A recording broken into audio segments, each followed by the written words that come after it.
আসসালামু আলাইকুম। The friendship ডায়েরিতে সবাইকে স্বাগত জানাচ্ছি। বৈশাখ মাস, কাঁচা আমের সময়। আর বৈশাখ মানেই কিন্তু তপ্ত গরম খটখটা রোদ। আজকে এই কাঁচা আম আর এই রোদ, এই দুইটাকে দিয়ে একটা মজার একটা জিনিস বানাবো। চলুন আমগুলো গাছ থেকে নিয়ে রান্নাঘরে চলে যাই। কাঁচা আম গাছে এরকম ঝোলা দেখলে আসলে খুবই দারুণ লাগে। তো আমগুলোকে খুব ফ্রেশ, একদম ফ্রেশ আমগুলো দিয়ে আমি আজকের ইয়েটা বানাবো আর কি, যেটা বানাতে চাচ্ছি। তো আমগুলো পেড়ে নিয়ে আসছিলাম, এনে ছুলে সুন্দরভাবে ধুয়ে নিছি। তো প্রথমে চুলায় কড়াই দিয়ে আমি সেখানে শুকনা মরিচ কিছুটা টেলে নেব। তো আমি স্টেপ বাই স্টেপ কাজ করব। এই কাজটা করলে যেটা হবে যে অল্প সময়ে অনেকগুলো কাজ সেরে নেওয়া যাবে, সময় অল্প লাগবে, একটা সুন্দর একটা জিনিসও তৈরি হয়ে যাবে। তো আমি শুকনো মরিচগুলোকে টেলে তুলে নিছি। আর তখন ওই কড়াইতেই আমি কাটা যে কাঁচা আমগুলো এগুলোকে দিয়ে দিছি। এতে আমি এখন দিয়ে দিব সামান্য পরিমাণ পানি। যে পানিটা দিয়ে খুব সামান্য পরিমাণ দিব, কারণ কাঁচা আম সেটাও পানি ছাড়বে।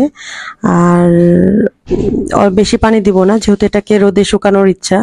আর এর মধ্যে দিয়ে দিব নর্মাল যে লবণ সেইটা। তো নর্মাল লবণ আর আহ, সামান্য পরিমাণ যে একদম মাখা মাখা পানি, এই পানিটা দিয়ে আমি ঢেকে দিব। এটাকে পুরোপুরি সিদ্ধ করে ফেলবো আমি। বিশেষ করে মানে নিয়ে নিব আসলে কাঁচা আমের পাল্পটা নিব সেই জন্য। তো এটাকে আমি এখন ঢেকে দিব। তো এটা সিদ্ধ হতে হতে আমি শুকনো মরিচ যেগুলো ভেজে তুলে রাখছি সেটাও ঠান্ডা হয়ে গেছে। তো এটাকে আমি এখন চিলি ফ্লেক্স যেটা বলে সেটা আমি হাত দিয়ে সুন্দরভাবে করে নিচ্ছি। কেউ চাইলে ব্লেন্ডারে করে নিতে পারেন, যদি কারোর চিলি ফ্লেক্স আগে থেকে তৈরি করা থাকে বা বাজার থেকে কেনা থাকে সেটা ব্যবহার করতে পারেন। তো সিদ্ধ হতে হতেই আমি চিলি ফ্লেক্সটা রেডি করে নেব, আর বাদ বাকি যা যা মশলা লাগবে সেটাই প্লেটের মধ্যে রেডি করে রাখবো। এতে করে যেটা হবে যে যখন রান্না করব তখন আমার আহ, মানে এলোপাথারি হাত চালাতে হবে না, জাস্ট প্লেট থেকে একটা একটা করে দিয়ে দিব। কাজটা গোছানো থাকলে পরের কাজগুলো খুব দ্রুত করা সম্ভব হয়। তো এই যে দেখেন আমার মোটামুটি যা যা উপকরণ লাগবে সবগুলো এখানে আমি রেডি করে নিছি। এখন একটু চেক করে দেখবো যে আমটা সিদ্ধ হয়েছে কিনা। এই যে আমটা প্রায় সিদ্ধ হওয়ার দিকে, আর সামান্য আরো কিছুটা সিদ্ধ হওয়া লাগবে। তো আমি একটু নেড়ে এটাকে আমি ঢেকে দিব আবার। তো আম যত টক হয়, আমটা কিন্তু খুব দ্রুত সিদ্ধ হয়। আর কাঁচা আমের কোনো কিছু তৈরি করতে গেলে যত টক আম হয় দেখা যায় টেস্টটা তত বেশি হয়। তো আমি একটু নেড়ে এটাকে আমি আবার ঢাকা দিব।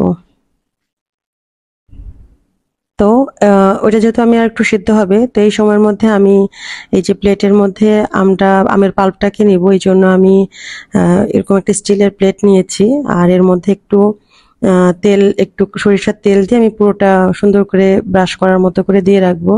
এতক্ষণে দেখে অবশ্যই বুঝতে পেরেছেন আচার জাতীয় কিছু, যেহেতু কাঁচা আম। কিন্তু না, আমি কাঁচা আম দিয়ে আচার তৈরি করব না, তৈরি করব হচ্ছে কাঁচা আমের আমসত্ত্ব। তো আমসত্ত্ব আসলে পাকা আম দিয়েই হয় আমরা নর্মালি জানি, কিন্তু কাঁচা আমের আমসত্ত্বটাও যে এত মজার হয় এই জন্য এটা আমি আজকে তৈরি করব। তো আপনাদের সঙ্গে একটু শেয়ার করা এই। তো আমগুলো দেখুন একদম সিদ্ধ হয়ে গেছে। তো দুই একটা আম একটু হলুদ হলুদ হওয়াতে, তো আমগুলো একটু হলুদ হলুদ দেখা যাচ্ছে। তো কাঁচা আম যতটা সাদা সাদা হবে এটার কালারটা তত সবুজ একটা ভাব আসে, তো ওটাতে দেখতে আরো সুন্দর হয়ে যায়।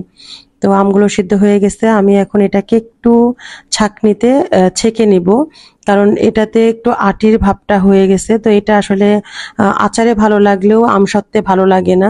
এই জন্য আমি ছাঁকনিতে এরকম সুন্দর করে ছেঁকে আমের পাল্পটাকে আলাদা করে নিব। তো এই যে আমের পাল্প আমার আলাদা করা হয়ে গেছে। তো আমের পাল্পগুলোকে আমি এখন নিয়ে এখন আমি পরবর্তী প্রসেসে চলে যাব। তো এই যে আমগুলোকে ছেঁকে নেওয়ার কারণ হচ্ছে এই অংশগুলোকে বের করে নেওয়া। এই অংশগুলো থাকলে আসলে আমসত্ত্বে খুব একটা মজা লাগে না, মুখে বাধে। তো এখন আমি আমের পাল্পটাকে নিয়ে আবার একটু আর সামান্য সময় রান্না করব, সেটার জন্য আবার চুলায় চলে যাব। তখন এই যে একটা বোধহয় আঁশ বাইরে পড়ে গেছে, তো এটাকেও আমি তুলে নিচ্ছি, কারণ এই জিনিসটা আসলে এই আমসত্ত্বের ভেতরে একেবারেই যাবে না। এরপরে আমি কড়াইটাকে পরিষ্কার করে নিয়ে আমি আমের পাল্পগুলোকে আবার চুলায় দিয়ে দিলাম। তো আচারে দেখা যায় অনেক সময় অনেক তেল যায়, তো এটাতে তেলের পরিমাণটা খুব কম থাকে, এজন্য বেশ ভালো। তো আমি এখানে হাফ কাপ পরিমাণ চিনি দিচ্ছি। উম, যে যেমন আসলে মিষ্টি নিতে চায় সে সেরকম ব্যবহার করতে পারে। আমি এটাকে আসলে টক, ঝাল এবং মিষ্টি স্বাদের রাখবো, এই জন্য চেষ্টা করেছি চিনির মিষ্টিটা একটু কম দেওয়ার। তো চিনিটা দিয়ে একটু পানি ছাড়বে, সেই পানিটাকে আমি শুকাই নিব। তো এই পর্যায়ে একটু চুলা নাড়াচাড়া করতে হবে চুলায়, কারণ এছাড়া নিচে আসলে লেগে যাওয়ার একটা সম্ভাবনা থাকে। তো পানিটা যখন টেনে যাবে, যেহেতু কাঁচা আমের আমসত্ত্ব করব, একটু হলুদ হলুদ হয়ে গেছে, এই জন্য আমি একটু ফুড কালার ব্যবহার করছি। ফুড কালার ব্যবহার করাটা একেবারেই অপশনাল। তো আমি আসলে খুব ইচ্ছা ছিল, আমি এর আগে কখনো কাঁচা আমের আমসত্ত্ব এইভাবে তৈরি করিনি। তো ফুড কালারটা দিয়ে দেখি, তো আমার কাছে দিয়ে মনে হয়েছে কালারটা বেশ সবুজ সবুজ আসছে, বেশ ভালোই লাগছে। দেখা যাক কি হয়। তা আসলে আসলে ফুড কালারটা দেওয়ার জন্য কাঁচা আমের যে একটা ভাব, সেটা বেশ ভালো লাগছে। তো মোটামুটি এখানে পানিটা বেশ শুকনো হয়ে গেছে। এখন এই পর্যায়ে আমি দিয়ে দিচ্ছি বিট লবণ। তো বিট লবণটা আসলে টক জাতীয় খাবারে দারুণ ফ্লেভার অ্যাড করে। এর সাথে আমি যেটা দিব এটা হচ্ছে পিঙ্ক সল্ট। তো আমার কাছে মনে হয় পিঙ্ক সল্টটা টক বা শরবতে খুব দারুণ ব্যালেন্স করতে পারে। তো কেউ কারোর হাতের মাথায় থাকলে তারা পিঙ্ক সল্ট ব্যবহার করতে পারেন, আর না থাকলে নর্মাল লবণ ব্যবহার করলেই হবে।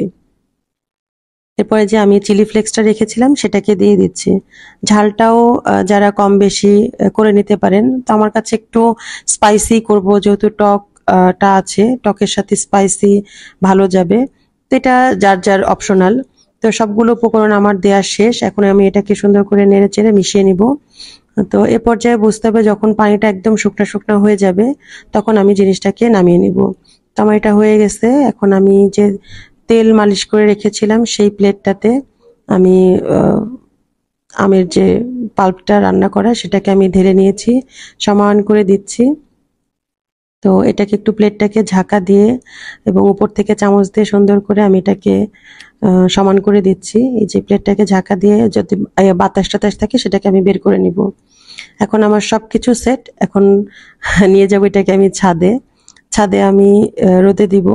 যেহেতু মানে খোলা জায়গায় না দিয়ে এটাকে আমি সর্বশেষে ঢেকে রাখবো।